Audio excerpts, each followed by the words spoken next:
এর পরের প্রশ্ন পুরুষদের মধ্য থেকে, আপনার নাম এবং পেশা।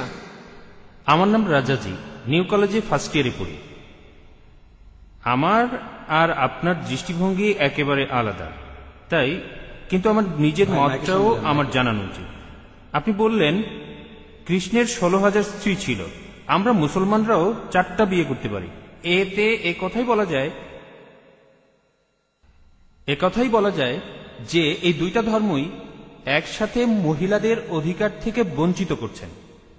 আপনি বললেন যে হয়তো বলতে পারেন মানুষ আসলে খুব আকর্ষণীয়, তবে এটা ব্যক্তিগত দৃষ্টিভঙ্গি। আর যদি এভাবে ব্যাপারটা দেখেন, আপনাদের দেখার ভুল আছে, আপনাদের চিন্তায় ভুল আছে। সৌন্দর্যের যে ধারণা সেটাও সময়ের সাথে বদলায়। একসময় ক্লিওপেট্রা ছিল সবচেয়ে সুন্দরী, কিন্তু এখন আর তেমনটা নেই। এখন ঐশ্বরিয়া রাই হল 1 নম্বর। আর আপনি বললেন যে মূল ধর্মগ্রন্থ পড়তে, কিন্তু এতে করে কিছু উগ্রবাদী আর মৌলবাদী তৈরি হয়। আপনি যখন কোনো ধর্মে বিশ্বাস করবেন তখন নিজের অন্যায়টাকে অন্যায় মনে হবে না। আর সেটাই ঠিক সেরকমই ঘটনাই ঘটেছিল গুজরাটে। 2,000 মুসলিমকে সেখানে খুন করা হয়েছে, কেউ তাদের বাঁচাতে আসেনি। কিছু কমিউনিস্ট আর ডেমোক্রেট দল এগিয়ে এসেছিল। লোকজন ধর্মীয় মূল্যবোধের উপর আস্থা হারিয়ে ফেলেছে, আর আপনাদের মতো মানুষের কাছে এই ধর্মীয় মূল্যবোধটাই সবচেয়ে বড়। এসব ধর্ম উগ্রবাদী মানুষ তৈরি করে। তাই মানুষজনকে তাদের প্রাপ্য স্বাধীনতাটা দেন, যাতে করে তারা সমাজতান্ত্রিক আন্দোলনে যোগ দিতে পারে, যেমন কমিউনিস্ট আন্দোলন। ধন্যবাদ। ভাই মনে করেন তিনি একজন কমিউনিস্ট। আপনি খুব সুন্দর প্রশ্ন করেছেন। তিনি বললেন যে যখন হিন্দুইজম অনুমতি দিচ্ছে কৃষ্ণের 16,108 জন স্ত্রী, ইসলামে বহু বিবাহ অনুমতি আছে, তাহলে হিন্দুইজম আর ইসলাম একসাথে মহিলাদের অত্যাচার করছে কেন? আপনার মত অনুযায়ী, আপনার কথা অনুযায়ী ক্লিওপেট্রা একসময় সবচেয়ে সুন্দরী ছিল, এখন আর নেই। ঐশ্বরিয়া এখন 1 নম্বর। আমার জন্য না, আপনার জন্য। আপনার কাছে যা সুন্দর আমার কাছে নাও হতে পারে, আপনার সঙ্গে একমত। এটা দৃষ্টিভঙ্গির ব্যাপার। আমি একমত, ঐশ্বরিয়া রায় আপনার জন্য 1 নম্বর হতে পারে, আমার জন্য না। তাহলে বুঝতে পারছেন এক এক জায়গার নিয়ম হচ্ছে এক এক রকম। আমি উদাহরণ দিয়েছি, আমেরিকায় যেটা ভদ্রতা সেটা এখানে অভদ্রতা, আমেরিকায় যেটা অভদ্রতা সেটা এখানে ভদ্রতা। এটাকে ঠিক করবে? আপনার কথা মানলাম। আপনি যদি ভাবেন একাধিক স্ত্রীর অর্থ মহিলাদের অত্যাচার করা, তাহলে লক্ষ লক্ষ মহিলাদের দায়িত্ব কে নেবে? আপনি। তাদের কে দেখবে? আপনার কমিউনিস্ট আন্দোলন দেখবে? আল্লাহ মানুষ জাতির সমস্যার সমাধান দিয়েছেন এই পবিত্র কোরআনে। সেই সমাধানটা আপনি হজম করতে পারছেন না। আমি আপনাকে একটা প্রশ্ন করছি, বর্তমানে পুরুষের চাইতে মহিলা কয়েক লক্ষ জন বেশি, কে তাদের দায়িত্ব নেবে? কে? যদি প্রত্যেক মাসে তাদের সাহায্য করেন, সেই সাহায্যটাই আসলে যথেষ্ট নয়। পুরুষ আর মহিলার প্রাকৃতিক নিয়মের কিছু জৈবিক চাহিদা থাকে।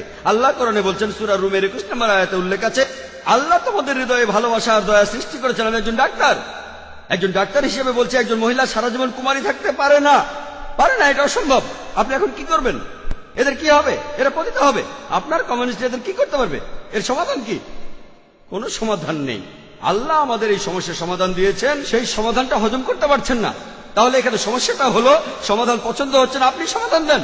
এর চাইতে ভালো সমাধান কি দিতে পারেন? ইসলামে একাধিক বিয়ে করাটা আবশ্যিক নয়, 4টা বিয়ে করা আবশ্যিক নয়। আমি এমন কোন ইন্ডিয়ান মুসলিমকে চিনি না যার 4টা স্ত্রী, কাউকে চিনি না। অন্যান্য কিছু বিদেশি মুসলিম আছেন। আপনাকে বুঝতে হবে ভাই, এটাই হলো সমাধান। সব পুরুষই একাধিক বিয়ে করতে পারে না, সবাই করতে পারে না। তবে কিছু মানুষ স্ত্রীদের সুবিচার করতে পারে, আল্লাহ তাদের অনুমতি দিয়েছেন। তারা যদি সুবিচার করতে পারে, আপনার সমস্যা কোথায়? কোথায় মহিলাদের অত্যাচার করছি? আমরা তাদের সম্মান করছি। আপনি যে আমেরিকা তথাকথিত আধুনিক কালচারের কথা বলছেন, আর্ট কালচারের নামে তারা কি করছে? তারা মহিলাদের অসম্মান করছে। আপনি যে নারী স্বাধীনতার কথা বলছেন, সেটা আসলে স্বাধীনতার নামে শরীরকে শোষণ করছে, সম্মানের অবমাননা করছে, আর আত্মাকে বঞ্চিত করছে। পশ্চিমা সমাজ আসলে মহিলাদের অধিকার দেওয়ার কথা বলে তাদের নামিয়ে দিচ্ছে উপপত্নীর স্তরে, রক্ষিতার স্তরে। তারা সমাজের প্রজাপতি, যারা আর্ট কালচারের পর্দার পেছনে থাকে। আর্ট আর কালচারের নামে ঐশ্বরিয়া রায়, সে আবার কে?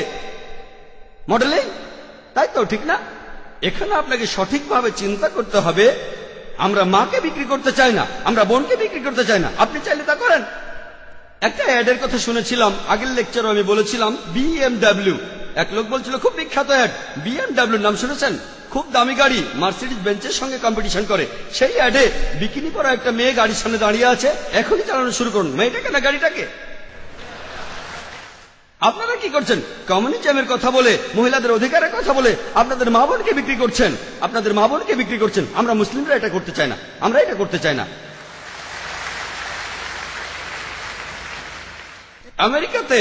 আমেরিকাতে আপনি রক্ষিত রাখতে পারেন 5, 10, 20, কেউ কিছু বলবে না। আর কমিউনিজমেও রক্ষিত রাখার নিয়ম আছে। একাধিক স্ত্রী থাকলে সমান অধিকার দিতে হবে, অবিচার করতে পারবেন না, সম্মান করতে হবে, সম্পদের ভাগ দিতে হবে। এটা আপনারা হজম করতে পারছেন না। কে মহিলাদের ছোট করছে? আমি না আপনি। আর আমেরিকাতে, পৃথিবীর সবচেয়ে উন্নত দেশে, আমেরিকানরাই বলে যে ইসলাম মহিলাদের ছোট করে দেখে। আপনি কি জানেন পৃথিবীতে যতগুলো প্রধান ধর্ম আছে ইসলামের অনুসারী বাড়ছে সবচেয়ে বেশি হারে। যে লোকগুলো ইসলাম গ্রহণ করছে তাদের 3 ভাগে 2 ভাগই মহিলা।